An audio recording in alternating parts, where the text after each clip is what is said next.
Cao Cao appeals to the powerful lords. The three brothers fight against Liu Bei. Chen Gong had once followed Cao Cao, believing him a hero who could save the land. But after seeing cruelty, his heart could not bear it, and so he turned away alone. Cao Cao rushed home and told his father everything. He wished to sell their family property to raise an army, but their fortune was too small to make any difference. There is a virtuous man, Wei Hong, who is rich in both treasure and honor. He may aid you. A feast was prepared, and Wei Hong was invited. Cao Cao spoke from his heart, describing Dong Zhuo's cruelty and his dream of restoring the Han. The tyrant tramples the emperor, and the people cry out in anger. I long to set things right, but I cannot do it alone. Wei Hong, long searching for a worthy leader, now found him in Cao Cao. With firm conviction, he pledged all his wealth to the cause of saving the Han. All that I own, I give freely to restore the dynasty. Loyalty and honor shall be our banner. The white banner was raised, and its call spread far and wide. Volunteers gathered like rain, gifts of grain poured in, and new heroes, Yue Jing, Li Dian, Xiahou Dun, and Chao Ren, joined with their men. Together, Cao Cao's army began its first steps. Cao Cao sends out a call to arms. His message spreads far and near, and brave men answer in countless numbers. The call spread like wildfire. From the north, south, east, and west, lords gathered their forces. A mighty alliance was born to challenge Dong Zhuo's power. Mighty armies, countless as waves, marched to Cao Cao's rallying place. Each step thundered with hope that they could save the Han and end the chaos. Among the lords, Liu Bei and his sworn brothers were humble men, but their courage and loyalty caught the eye of the noble Gongsun Zan. Gongsun Zan marveled at the brothers. Guan Yu stood like a mountain, Zhang Fei like a roaring tiger, and Liu Bei like a calm river guiding them both. Gongsun Zan praised their strength and unity. He saw in them more than simple men. He saw heroes who could shape the fate of the land. With Gongsun Zan's support, Liu Bei and his brothers joined the alliance. Though they were but simple men, their hearts longed to protect the Han. So many lords had gathered that their camps stretched for 70 miles. It was a sea of fire and steel, united for one cause. To lead so many, the lords chose Yuan Shao. With his noble family name and strong influence, he stood as commander of the Grand Alliance. Together they swore an oath to save the Han. Though from many lands they spoke with one voice, to drive back Dong Zhuo and his cruelty. The lords cry out, For the Han Dynasty. Among them, one man stood fearless. Sun Jian, known as the Tiger of Jiangdong, rose and vowed to lead the vanguard against the mighty Dong Zhuo. Song Jian declares, I will be the first into battle. Dong Zhuo sent forth his most fearsome warrior, Hua Xiong, a towering general known for his unmatched strength and fiery temper. The allied lords trembled at the mention of his name. Bao Xin, jealous of Sun Jian, secretly sent his brother Bao Zhong to claim the first glory. But when Hua Xiong charged, Bao Zhong fled in fear and was cut down. Flee not, rebel. His head was sent to Dong Zhuo. Sun Jian, the Tiger of Jiangdong, rode forth in golden armor, shining like the sun. His soldiers cheered, their spirits lifted by their leader's courage. Hua Xiong and Sun Yan clashed fiercely at River Sea Pass. The battlefield shook with the sound of their weapons, while arrows darkened the skies.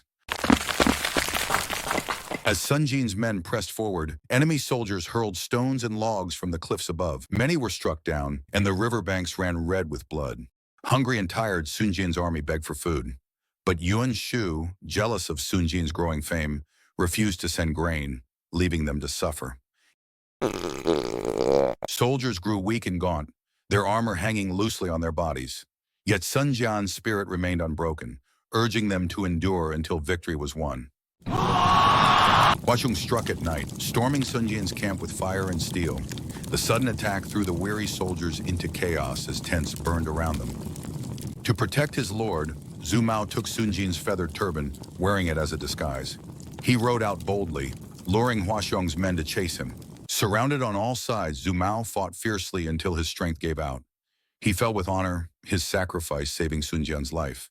For my lord, for Jiangdong! Sun Jian and his men wept for Zhu Mao. His courage would never be forgotten, for he gave his life to shield his lord and comrades. Huazhong raised the feathered turban high, roaring with laughter. He claimed Sun Jian was defeated, certain his enemy was finished. When the allied lords heard Huazhong still rampaged undefeated, their courage faltered. Murmurs of fear spread through the camp, and none dared step forth to fight. To restore morale, Yuan Shao sent his warrior Pan Feng.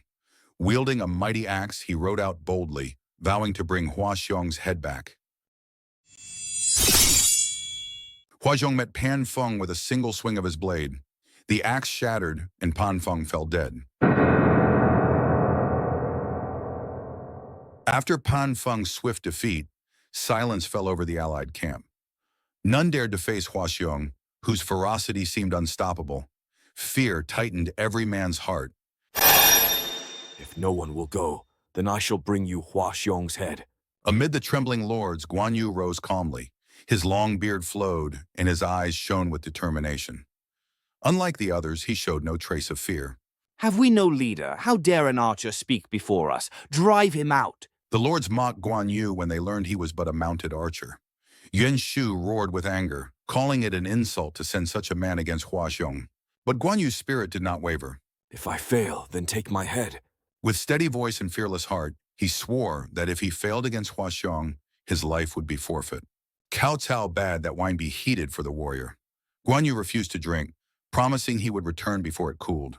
His courage stunned all present. Pour it out. I shall return in a little space.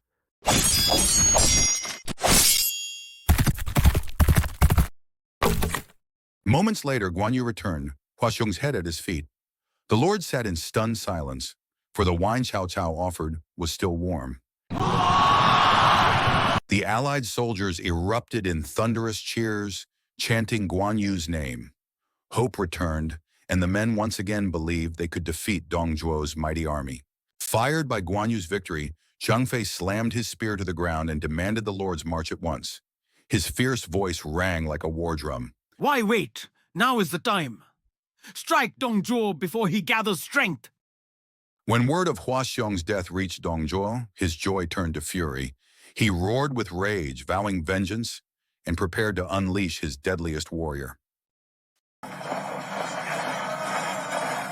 From the western hills, an enormous army advanced, banners stretching across the horizon. At its head rode a warrior of terrifying strength, feared by all, Liu Bei himself. Liu Bei's men ordered the soldiers to fortify Tiger Trap Pass. With high walls, sharp stakes, and endless troops, the stronghold became an unbreakable barrier against the allies. With a blast of war drums, Liu Bei burst forth, mounted on red hare, the fastest steed under heaven. His armor gleamed, and his spear flashed like lightning. A brave officer, Fang Yue, rushed forward to block Liu Bei. But in a blink, Liu Bei's spear struck true, and Fang Yue fell lifeless to the ground. The allied soldiers swarmed, yet none could withstand Liu Bei's fury. His spear whirled like a storm, cutting through ranks and scattering men as if they were leaves.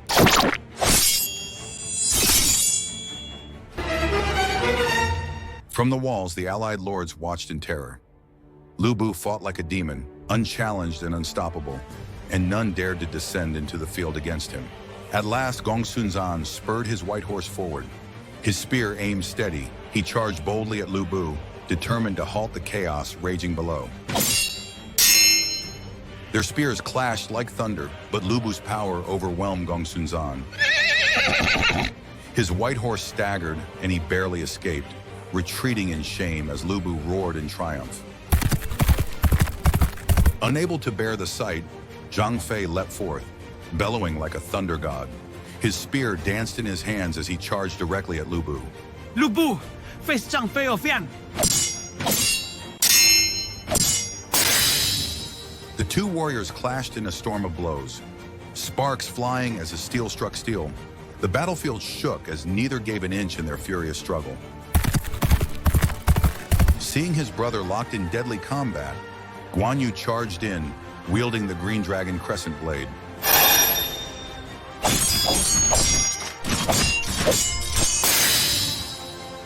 Together, the brothers pressed Liu Bei with unstoppable force. At last, Liu Bei himself rode forth, twin swords flashing. With all three brothers united, the tide turned, and Liu Bei began to feel the weight of their power. The three brothers fought as one, blades flashing in perfect rhythm. Liu Bei roared, yet for the first time, he struggled under their united strength. The clash shook heaven and earth. Spears, swords, and halberd struck with blinding speed. Soldiers watching from afar trembled, as if gods themselves were battling. Zhang Fei thrust with fury. Guan Yu's blade swept wide, and Liu Bei's twin swords struck fast. Liu Bei twisted, parrying desperately, his halberd ringing like a bell. Step by step, Liu Bei was forced back. Though unmatched against one, he found himself pressed from three sides, sweat rolling beneath his golden helmet. With a mighty cry, Liu Bei spurred Red Hair. The horse leapt like flying lightning, breaking through the brothers' circle and galloping toward safety. After him! Zhang Fei bellowed as the three gave furious chase. Dust rose high as their steeds thundered across the battlefield, spears and blades still raised. Yet Liu Bei was swift, and Red Hair faster still. He vanished behind the stockade, shielded by soldiers, leaving the brothers raging but empty-handed. Suddenly, from the enemy camp, a great black umbrella rose, swaying above the troops. It marked the approach of a figure of high rank. Beneath the umbrella sat a man broad of shoulder, with sharp eyes that burned like fire. Zhang Fei roared, his voice like thunder. There lies the true villain. Why chase Liu Bei? Better to seize the master and end this evil route. Yet the clash was not to be settled that day. The tale of these heroes and villains would continue in battles fiercer and grander still to come.